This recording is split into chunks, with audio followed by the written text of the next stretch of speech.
High বন্ধুরা, তো দেখো এখন আমি চলে এসেছি আবার একটা নতুন ব্লগ ভিডিও নিয়ে। তো তামিমা এখন ঘুমাচ্ছে, ঘুম থেকে এখন উঠলো, আড়ামোড় ভাঙছে, আবার ঘুমিয়ে পড়েছে। ও সকাল 9টা পর্যন্ত ঘুমায় ওর আব্বুর সাথে। দিয়ে আমি ডাকছি কিছু মতো উঠছে না, আড়ামোড় ভাঙছে, উঠে এবার কান্না করবে আমার কাছে একটু আসার জন্য। দিয়ে সকালবেলা খুব দুষ্টুমি করে ও। এবার আমি ওকে বললাম বিরাস কলগেটটা দিলাম। ও ছোটো মানুষ কিন্তু ছোটো বিরাস নেয় না, বড় বিরাসটাই পছন্দ করে, ওই জন্য ওকে বড় বিরাসটাই দিয়েছি। ও এবার বিরাস করবে, করে আমি বলেছি যে জুতোটা পরে নাও। ও জুতোটা এবার পরে নেবে, পরে আমি বলেছি দাঁতটা মেজে নাও, দাঁত মাজবে কি, ও জুতোটা পরে এত মানে সিমসাম, ও এত সিমসাম, একটুখানি জুতোয় একটা সুতো পড়েছে বলে তাই ও বারবার জুতোর থেকে সুতোটা সরাচ্ছে। হাই বন্ধুরা, দেখো আজকের ওয়েদারটা খুব খারাপ, ঠিক আছে, বৃষ্টি পড়ছে সকাল থেকে হালকা হালকা। তো তামিমাকে আমি এখন নামিয়ে দেবো, দিয়ে আমি বলবো যে কলের দিকে যেতে। তো এবার কলের দিকে যাবে, গিয়ে একটু বুকটা ধুবে। আমি জল দিচ্ছি ওকে, ও ব্রাশটা ধুয়ে নিচ্ছে, ব্রাশটা ধুয়ে এবার ও দেখো ধুয়েই যাচ্ছে ধুয়েই যাচ্ছে, এই তামিমা এই, ও ধুয়েই যাচ্ছে, ও ভীষণ সিমসাম পরিষ্কার। একটুখানি বাচ্চা হলে কী হবে, দেখো এবার কি করে, হাত পাগুলো কেমন হয় দেখো। এবার আমাকে কিছুই করতে দেবে না, ও নিজে নিজেই সব করবে, কেন ও আমার থেকে অনেক বড় হয়ে গেছে। ও নিজে নিজেই করবে। আমি বলছি এসব আমি মুখটা ধুইয়ে দিই, ও কোনো মতে ধোবে না, নিজেই ধোবে নিজেই ধোবে। দেখো, তো সব মায়েদেরই ইচ্ছা থাকে যে তাদের বাচ্চারা একটু ভালোভাবে মানুষ হোক। তো আমারও ইচ্ছা আছে, তোমাদের দোয়ায় আমার তামিমা এখন ভালো, এখন তো ভালো, পরে কী হবে বলতে পারছি না। দেখো আবার জামাটা গুজে নিচ্ছে কেমন করে, যাতে জল না পড়ে জামায়। একটা মুখ কতবার ধুচ্ছে দেখেছো, এবার পাটা ধোয়, দেখো কেমন করে ধোয়। ও বাবা রে, ডলে ডলে পা ধুচ্ছে, ডলে ডলে পা ধুচ্ছে, দেখো কেমন করে পা ধুচ্ছে। ওর পা ধোয়া যেন শেষই হচ্ছে না, একটা পা দেখো ডলে ডলে ডলে ডলে, যতক্ষণ না পরিষ্কার হবে ততক্ষণ ধুয়েই যাবে ধুয়েই যাবে।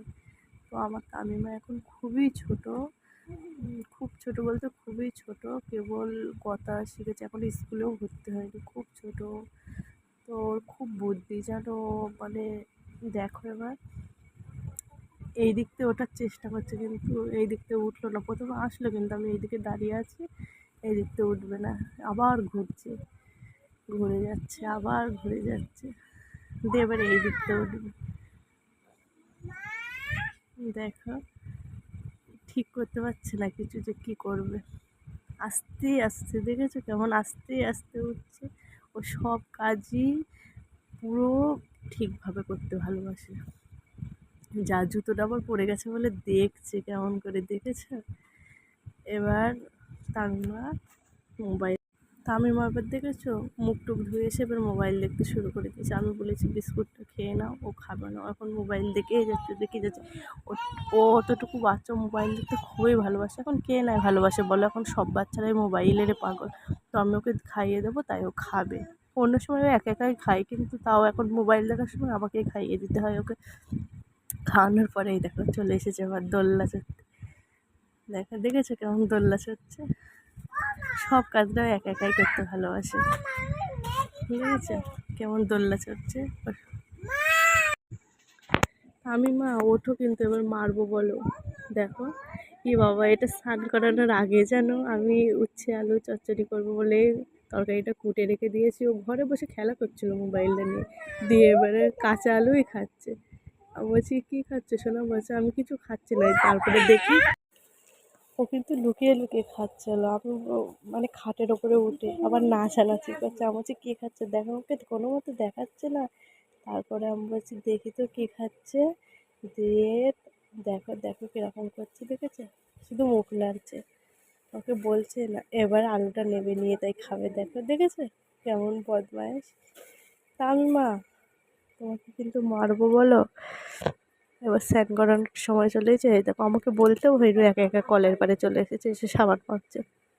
আমি বলছি ওকে যে আমি স্নান করে দিয়ে, ওকে হবে না। দেখেছো কেমন কোনো দিন সাবান ছাড়াও স্নান করবে না, কোনো দিন করে না সাবান ছাড়াও চান করবে না। দেখো কত চান করছে আর কত সাবান মাখছে, দেখো দেখেছো, সাবান মেখেই যাবে মেখেই যাবে, কোনো দিন সাবান ছাড়া। আমি বলবো দাও আজকে সোনা একটু হালকা করে স্নান করিয়ে দিই, কোনো মতেই করবে না। দেখো কেমন বকছে, দেখেছো দাদুর সাথে কিন্তু বকছে এরকম। এই দেখো কিরকম স্নান করছে। তো আমার তামিমার জন্য তোমরা সবাই দোয়া করবে, ঠিক আছে? ও খুবই একটা, ওকে সবাই ভালোবাসে জানো, কিন্তু ওই দেখো বিকাল হয়ে গেছে, এবার বিকালবেলা খেলা করতে চলে এসেছে। এটাও আমি জানি না, এটাও আমি জানি না। আর এগুলো সামনে যে দুটো মেয়েকে দেখছো, ওগুলো উল আমাদের এখানে বাদে রাখি করে, ঠিক আছে? এই দেখো আমি ওকে আবার জিজ্ঞেস করছি যে তুমি এখানে কখন এসেছো? আমাকে বলছো অনেকক্ষণ এসেছি, অনেকক্ষণ এসেছি। বলছে কী করছো সোনা? বলছে কিছু করছি না, বলছে কিছু করছি না। তো বলছে চলো বাড়ি চলো, এরকম করছে। আমি ওর বলছি এটা কে সোমাইয়া? বলছে না, আপা, আপা, বুনু, এরকম বলছে। দেখেছো, ও খুব পাকা এমনি। ও আমি জানি না, রাস্তার এই পিঠে আমাদের বাড়ি, ও রাস্তার ওই পিঠে চলে গেছে। ও চলে আসছিল আমার সাথে। এই দেখো সন্ধ্যা হয়ে গেছে, ওর দাদু বাদাম নিয়ে এসেছিলো, ওই জন্য আবার বসে বসে খাচ্ছে। বলছি কী করছো সোনা? বলছে বাদাম খাচ্ছে। বলছে কে এনে দিয়েছে? বলছে দাদু। ঠিক আছে, বাদামটাও একা একা খায়, আমাকে খেতে দেয় না। আর ও খুব কথা বলতে ভালোবাসে জানো। তারপরে একটুখানি পরে ফুচকাওয়ালা যাচ্ছিলো, আমি আবার ফুচকা কিনে দিলাম। ও ফুচকা খেতে খুব ভালোবাসে, খুবই ভালোবাসে। ওর একটা বান্ধবী এসেছিলো পাশের বাড়ি থেকে, তো ওরা দুজনে মিলে ফুচকা খাচ্ছিলো। আমাকে খাতে দেবে না, ও একা একাই খাবে।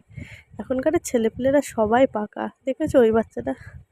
আবার রাত হয়ে গেছে, রাত্রে ওর আব্বু চাউমিন এনেছিল, দেখেছো চাউমিন খাচ্ছে। তো আমাকে কোশ্চেন করছে যে কে এনেছে চাউমিনটা। ভাবছে মানে এক ঘুম দিয়ে উঠেছে, তো ওই জন্য। রাত তখন 10:30 বাজে, তখন খাচ্ছিল। বাজারে গিয়েছিল, বাজার থেকে এনেছে। তো বন্ধুরা আজকে এই পর্যন্তই রাখছি, বাই। তো সবাই ভালো থাকবে।